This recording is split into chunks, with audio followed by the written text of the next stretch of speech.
السلام علیکم ناظرین، عمران خان صاحب کے حوالے سے تازہ ترین اپڈیٹ آئی ہیں۔ اٹک جیل سے اپڈیٹ آئی ہیں عمران خان صاحب پاکستان تحریک انصاف کے چیئرمین صاحب کے بارے میں۔ ان کے وکیل جو آج کل ان کی وکالت کر رہے ہیں، باقی سب تو جو اہم ترین وکیل تھے، سینئر وکلاء تھے عمران خان صاحب کی پارٹی کے، وہ تو سب ان کو چھوڑ کر چلے گئے۔ اب ان کی جو وکالت کر رہے ہیں شیر افضل خان مروت صاحب، ان کی ملاقات ہوئی ہے عمران خان صاحب سے اٹک جیل میں۔ انہوں نے کہا کہ پہلی ملاقات تھی اٹک جیل میں عمران خان صاحب سے میری، تو عمران خان صاحب سے کچھ اہم ترین چیزوں پر میری بات ہوئی تھی۔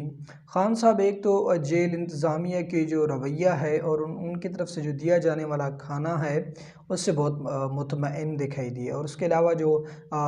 باہر یہاں پر خان صاحب کے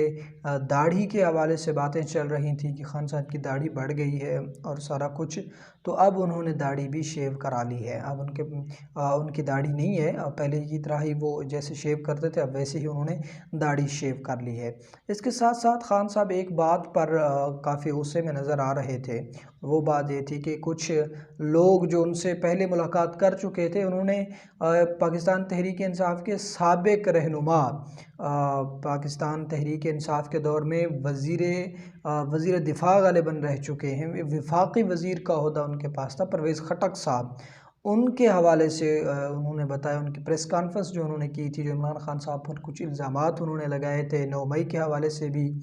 اس طرح اس پریس کانفرنس پر عمران خان صاحب غصہ اس لیے تھے کہ شاید وہ یہ سمجھتے تھے کہ پاکستان تحریک انصاف کے جو اب اہم عہدیداران ہیں، انہوں نے اس بات کا جو اس کو جواب دینا تھا وہ جواب دے دیا ہوگا، لیکن اب تک اس کو کسی نے جواب نہیں دیا تھا۔ اس لیے خان صاحب نے کہا کہ جناب پرویز خٹک صاحب پاکستان تحریک انصاف میں صرف ایک کھٹمل کی حیثیت رکھتے تھے۔ ساتھ ساتھ صدر عارف علوی صاحب، جن کی مدت صدارت مکمل ہو چکی ہے، ان سے پاکستان کے آرمی چیف اور DG ISI کی ملاقات ہوئی ہے، اس کے بعد سے وہ صم بکم عمی ہو چکے ہیں۔